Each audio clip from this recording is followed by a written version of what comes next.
G'day boys and girls, it's Colin back again today. Very exciting day. We're going to visit David, or Dave the vet, and he's going to teach us about animals and the importance of caring for sick animals. So we thought we'd sing a song about animals. Do you remember this song?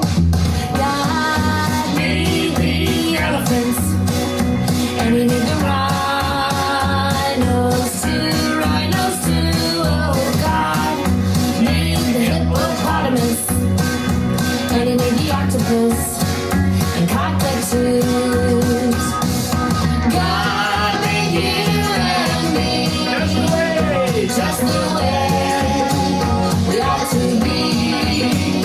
Every creature, big and small, is beautiful. He loves us all. God made the lorikeets and the bunny rabbits too. Yes, it's true. Oh, God made the basset hounds, and we make gorillas too. Everybody! God made you and me just the way we ought to be. Every creature, big and small, is beautiful. He loves us all. Butterflies and polar bears, giraffes and buffaloes. He sure used imagination when he thought of those.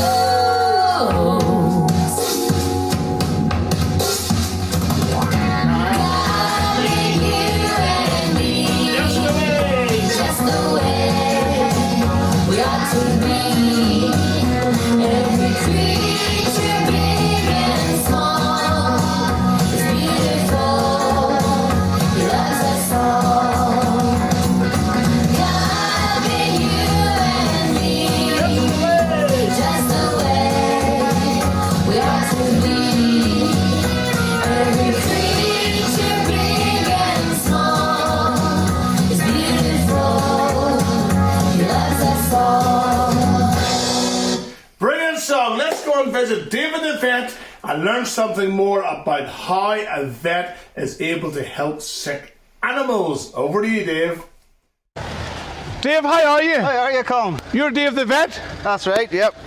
I really appreciate your time. I know you're busy, but No could problem. you tell us what you're here to do? Well, I'm here to see a wee sick calf. I was here yesterday and the calf was a wee bit sick, so I'm back to just check it's okay today again. Oh, is it? Could you show us what's in your van? Well, Is your friends? I must recognise you. friend the bull, yeah. So, on the back of the van, a very tidy van, of course, but we've a stethoscope for listening to heart and lungs. We have a thermometer for taking the calf's temperature. We have a scanner for doing fertility work. We have a calving aid for calving cows. We have a stomach pump where we can put this into the cow's mouth, pump the fluids into the cow if she's dehydrated. And we have a whole host of other things. So how do you know what's wrong with an animal when you come to visit? Well, sure, we'll go over and take a look at this one and see if we Yes, can brilliant. see what the matter is. Uh-huh. How are you doing? Oh, doing well, thanks, yeah. Very good. All good, yeah. Sam, you're the farmer. Yeah, Sam, what's wrong with your calf today? it's pneumonia. Pneumonia, oh dear. Oh, dear. Pneumonia's not good. Are you glad to see the vet? Yeah, Okay, well, go on. Do you know the vet? yes, it's my dad. Oh, your vet's his daddy. Wow, okay, we better go and see this sick calf. So, this is the calf here, and yesterday this calf was very sick, and me and Sam had to bring it in out of the field. And the reason we knew it was sick was because this is the mummy cow, and she hadn't been sucked. So the calf hadn't fed for 24 hours. How could you tell that? Well, because her udder was really full. Yes. You know, so we knew that the calf must be sick. And whenever we went and looked at the calf was breathing really quick and it had pneumonia. Uh-huh. So we knew that because we took its temperature. And today I'm going to take its temperature again just to make sure that everything the calf has responded to the treatment. What causes pneumonia? Pneumonia is caused by an infection in your lungs. Okay, or in the calf's lungs. Yeah. So the calf's lungs are up in this area. This is the calf's chest. Yes. Okay, so the lungs are here, and its heart is down there, and then its tummy is in this area, and then you come down, and of course, This is the tail. Uh-huh. So whenever we go to take the temperature, we'll lift the tail and we just put the thermometer in and we'll leave it there for What are you looking for? What so temperature? we want calves' normal temperature should be 38.9, okay, or 39 degrees. What's a human, do you know? Something similar. Something similar, yeah. Or maybe a wee bit lower actually. Well, But, you're a Christian vet, aren't you, David? that's right, yeah. Is that important for you? Being a Christian, Yeah. yes, it's really important, and being a vet's important too. But yeah, being a Christian is the most important thing. And does God help you with your work? Yeah, he does, and yeah, he And definitely what does. way? Well, I mean, most of my job is dealing with people, okay, and then you deal with the animals as well.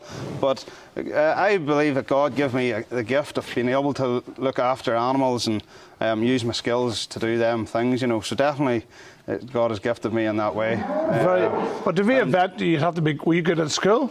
Well, I was good at school, yeah. So I ended up doing well in my A levels, and I had to go to Glasgow then to university. Yeah. And I had to study really, really hard for 5 years. Yeah. And then I qualified from Glasgow, and I came back to Dungannon to work there, and then Yeah. Lisburn. Yeah. And then I went to Asia for 4 months, and then back to Cookstown to Parklands. So, Yeah.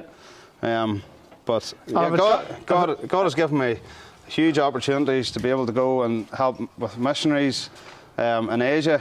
I was there for 4 months in Mongolia, Yeah. in Nepal, and different countries across the world. Yeah. Even in Moldova lately. Doing veterinary work? Doing veterinary work, yeah. Yeah. So where I was the vet, went in to help the missionary. So, like for example, in India, I was looking after water buffalo. Uh-huh. We went, looked at the buffalo. I told them what the problem was, done some educating of the people, and then the missionary came in and just used that as an opportunity then to be able to talk to the people. Very It good. was brilliant. Are you always learning something new about animals? Lots of children love animals. Oh, you're never too old to learn. And I learn something new probably nearly every day. Yeah. So, yeah. What temperature's So this calf, he's actually back to normal today, Oh. or near enough, just a wee bit above normal. He's back to 39.5. So No medicine in it? I'm just going to listen to his lungs here, and then we'll probably give him some more medicine just to keep him right, because he got a medicine yesterday that would last 24 hours, so he needs some more today. Yeah.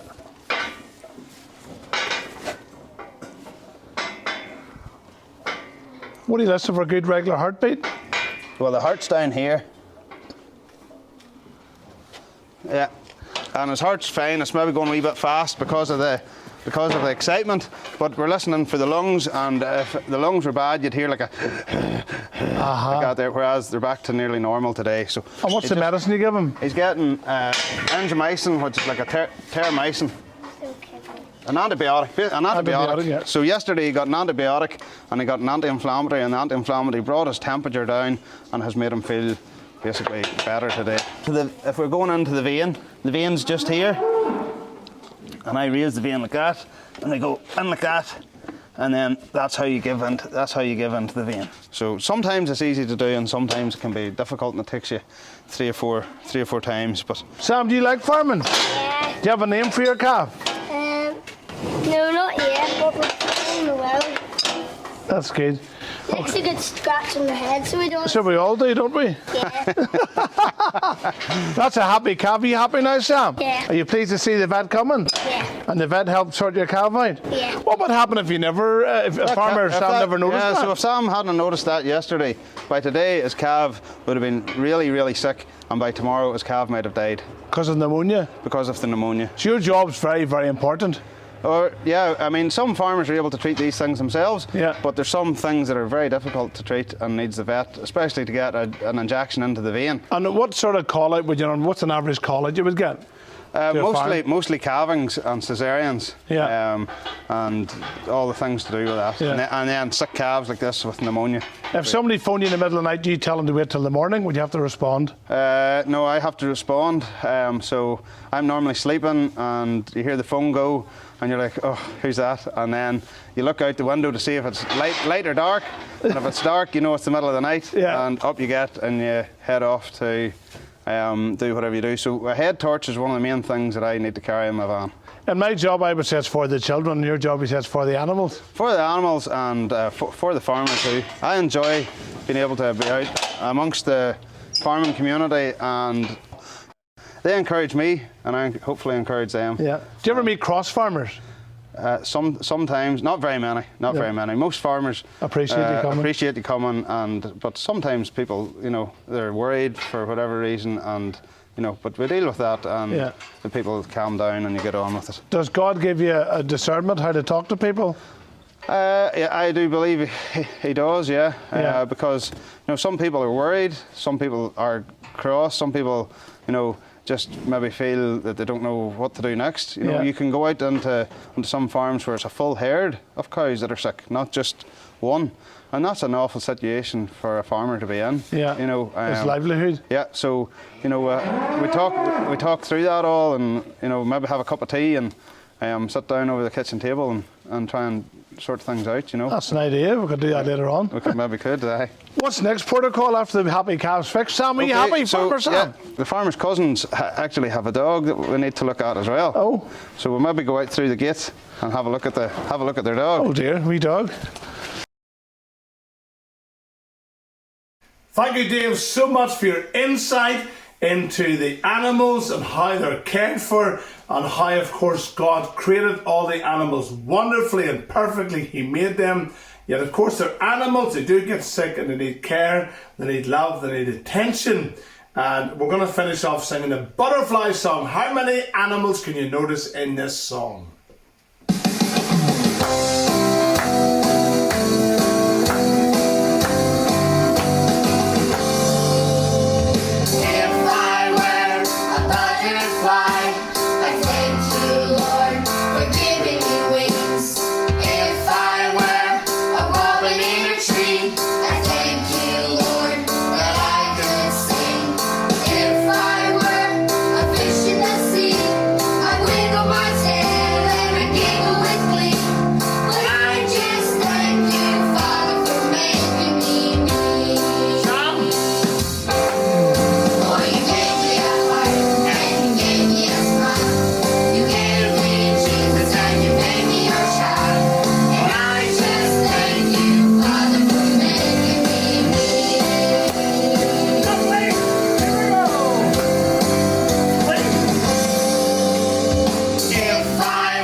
Song. Thank you, Dave, so much for teaching us about animals, for loving them, for caring for them.